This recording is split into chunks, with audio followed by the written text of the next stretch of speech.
శుక్లాంబరధరం విష్ణుం శశివర్ణం చతుర్భుజం ప్రసన్నవదనం ధ్యాయేత్ సర్వవిఘ్నోపశాంతయే.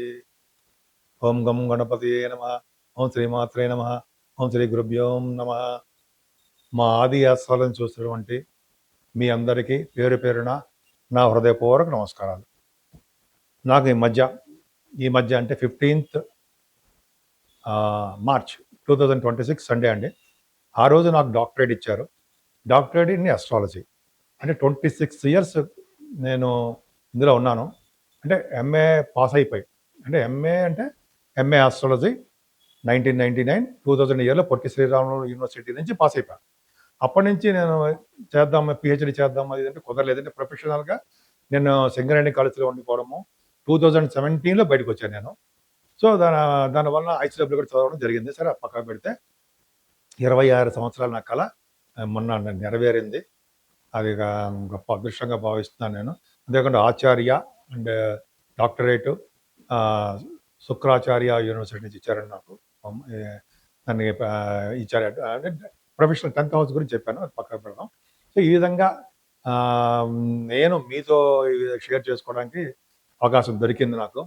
ఎందుకంటే డాక్టరేట్ రావడం నాకు 26 సంవత్సరాల కళ కాబట్టి ఇప్పుడు నెరవేరిందని మీకు తెలియజేయడం కోసం, మీతో షేర్ చేసుకోవడం కోసం, ఆ ఆనందం పంచుకోవడం కోసం నేను మీకు చెప్పడం జరిగింది. ఇప్పుడు మనం 1st ఏప్రిల్ 2026 నుండి 15th ఏప్రిల్ 2026 ఈ 15 రోజులు, అంటే ఏప్రిల్ 15 రోజులు కూడా 12 రాశుల వారికి, అంటే మేష రాశి నుండి మీనరాశి 12 రాశులు అంటే వాళ్ళకి, అంతేగాని 12వ రాశిని కాదండి, మేష నుండి మీనం వరకు ఆ రాశుల యొక్క ప్రభావం వాళ్ళకి ఎలా ఉంటుంది, ఈ 15 రోజులు గ్రహాలు వాళ్ళ మీద ఎలా ప్రభావం చూపిస్తాయో తెలుసుకుందాం.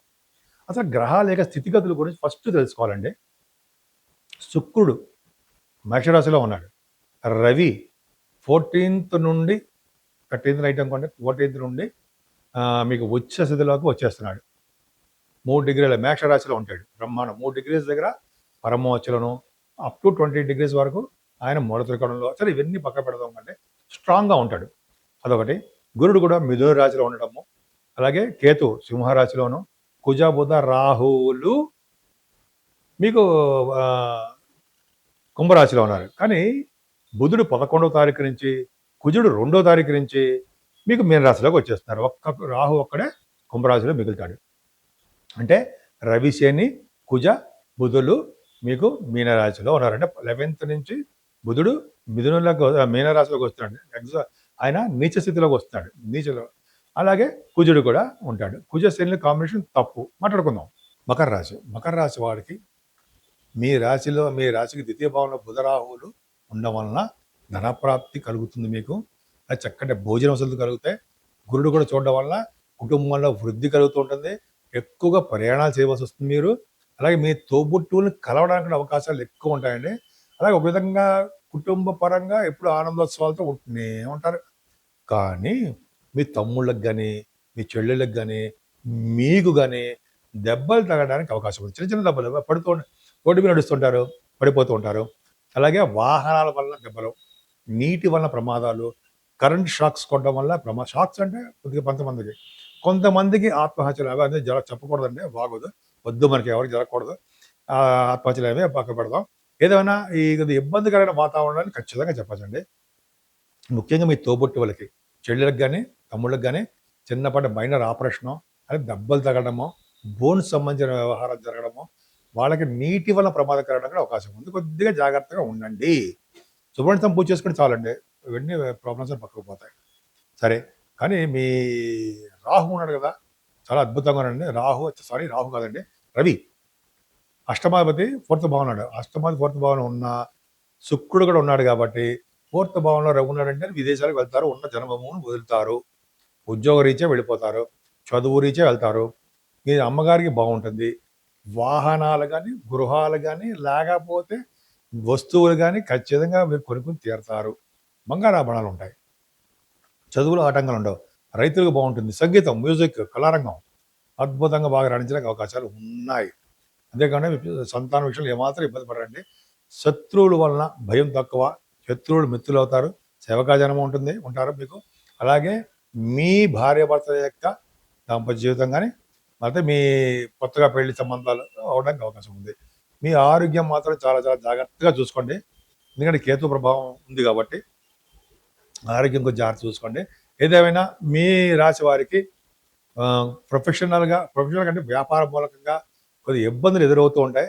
అనుకున్నంత స్థాయిలో మీ వ్యాపారం జరగదు. డబ్బులు రావడానికి అవకాశాలు తక్కువ, ఆటంకాలు ఎదురవుతూ ఉంటాయి. కానీ మీరు చేస్తున్న ఉద్యోగపరంగా మాత్రం పర్ఫెక్ట్ అండి మీరు. మీకు ఉద్యోగపరంగా అయితే అసలు చెప్పక్కర్లేదు. అంటే బ్యాంకింగ్ రంగంలో ఉన్న వారికి, విద్యా సంస్థలో ఉన్న వారికి, ప్రభుత్వ రంగ సంస్థల్లో పనిచేస్తున్న వారికి, వీళ్ళందరికీ చాలా చాలా బాగుంటుంది. ఉద్యోగపరంగా మీరు ఏ ఉద్యోగం సాఫ్ట్వేర్ రంగ ఉద్యోగస్తులకి మంచి ప్రమోషన్స్ రావడమో, ఆదాయ వనరులు పెరగడమో జరుగుతుంది. అంతేకాకుండా లాభస్థానానికి కూడా మీకు పర్ఫెక్ట్‌గా అంటే లాభస్థానాధిపతి కూడా బాగున్నాడు కాబట్టి మీకు యోగంగానే ఉంది. బహుశా మీరు తీర్థయాత్ర చేస్తారండి. అలాగే విదేశాల్లో మీరు స్టాంపింగ్ అవ్వడము, విదేశాల సన్మానాలు జరగడం కూడా ఎక్కువ అవకాశాలు మీకు ఉన్నాయి. నేను మీ వార్డరీ వాడినారంటారు, డాక్టర్ వార్డరీ వాడినారంటారు అండి. అలాగా అంటాను. మీ జాతకాలు చూపించుకోవాలనుకుంటే మీరు మన ఆది ఆస్ట్రాలజీని ఫోన్ చేయండి. ఫోన్ చేస్తే ఎందుకంటే షూటింగ్లు ఇచ్చే డైరెక్ట్గా పర్సనల్ అయినా కలవను అవకాశాలు తక్కువ. జర్నీస్ చేస్తూ ఉంటాను నేను. జర్నీస్ అంటే ఎక్కువ విపరీతంగా తిరగడం కాదండి. ఏదో పనుల మీద తిరుగుతూ ఉంటాం, లేకపోతే జాతకాలు చెప్తుంటాం, షూటింగ్లు జరుగుతుంటాయి, ఇలాగ ఉంటాయి కదా, మీకు తెలియదే ఉంది, అవునా సార్? దానివల్ల ఇది లేట్ అవుతుంటుంది. డైరెక్ట్గా మీరు నాకు పంపించేయండి. ఒకవేళ జాతకాలు చూపించదలుచుకుంటే మీరు నా వాట్సాప్ నెంబర్ పంపించండి, స్క్రోల్ అవుతుంది. నేనే పర్సనల్గా మళ్ళీ మీతో మాట్లాడుతూ ఉంటాను. మీకు ఏ సమస్యలు వచ్చినా కూడా ఆ సమస్యల నుంచి ఇలా బయటపడే మార్గాలు, అలాగే ఎప్పుడు మీకు ఉద్యోగం వస్తుంది, ఎప్పుడు పెళ్ళి అవుతుంది, జనరల్గా చెప్పచ్చండి. చాలామందికి ఇలా వచ్చాయి, నేను చెప్పడం వల్ల ఉద్యోగాలు వచ్చాయి, సంతానం కలిగింది, వివాహ వేడుకలు జరిగాయి. మన గురించి మనం గొప్పగా చెప్పుకోకూడదు. అంటే మన గురించి నా గురించి కానీ తెలియాలి కాబట్టి చెప్పడం జరుగుతుందండి. మీరు అవకాశాలు ఉంటే చూపించుకోండి. అంతేకాకుండా మీకు ఏమాత్రము ఒక వాస్తు సంబంధించినటువంటి సలహాలు కావాలన్నా, వాస్తు శాస్త్రంలో మీకు ఏమైనా చిన్న ఇబ్బందులున్నా, మీకు గృహంలో కానీ, ల్యాండ్స్లో కానీ వాటిలో ఉంటే మీరు నాకు ఫోన్ చేయొచ్చండి. ఈ బ్లూ ప్రింట్స్ చూపించినాక నేను చెప్పేస్తాను, ప్రాబ్లం లేదు. ఎందుకంటే 36 సంవత్సరాల నుంచి ఆస్ట్రాలజీ, వాస్తు శాస్త్రము ఇవన్నీ ఉన్నాము. పెద్ద గొప్ప గ్రేట్ పర్సనాలిటీ కాదండి. ఎన్నో అవరోధాలు దాటి మనకి ఇలా ఈ స్టేజ్కి వచ్చాము. పర్వాలేదు చెప్పగలను, నేను ఎక్స్పీరియన్స్ ఉంది. ఈ విధంగా మీరు మీకు ఎప్పుడు అవకాశం ఉంటే అప్పుడు మన ఆది ఆస్ట్రాలజీకి మీ డీటెయిల్స్ పంపించండి. సరేనండి. 12 రాశుల వారికి, మేషరాశి నుండి మీనరాశి వారి వరకు కూడా కుజ శనులు ప్రాబ్లమ్స్ ఉన్నాయి. ఈ నెల్లాళ్ళు అంటే 15 తారీఖు వరకు అనుకుంటాం, ఇంకా 15 వరకు అంటే ఉంటుంది. శని కుజుల కాంబినేషను తప్పు, ఎవరికైనా తప్పు. సో ఈ కాంబినేషను ఇందాక అన్ని రాశులకు చెప్పాను. అసలు రెమెడీస్ ఏంటి, మనం ఎలా బయటపడతాం? ఏమీ లేదండి. సుబ్రహ్మణ్యేశ్వర స్వామి వారికి కళ్యాణం చేయిస్తే వీటి నుంచి బయటపడతాం. శనీశ్వరుడికి అభిషేకాలు, తైలంతో అభిషేకం ఉంటుంది కదా, శనివారం అభిషేకం చేయించుకోవడం వలన కుజశనుల కాంబినేషన్ కాబట్టి వీళ్ళిద్దరికీ చేయించుకోవాలి. అలాగే శనీశ్వరుడు ఎలాగంటే శివుడికి, విష్ణువుకి ప్రీతిపాత్రుడు అంటారు సార్, అలాగా వాళ్ళ యొక్క ప్రభావం ఉంటుంది కాబట్టి ఎవరైతే విష్ణువుని ఆరాధిస్తారో వాళ్ళ దగ్గర అంటే వెంకటేశ్వర స్వామి ధ్వజస్తంభం అనుకుందాం, ధ్వజస్తంభం అఖండ దీపారాధన చేస్తారో వాళ్ళకి శని వలన దోషాలు అంటావు. నిరంతరము శివాభిషేకాలు చేసుకున్న వారికి ఎప్పుడు వాళ్ళకి దోషాలు అంటావు. ఈ విధంగా మీరు చేసుకోండి, అన్ని విధాలుగా మీరు సక్సెస్ అయి తీరుతారు.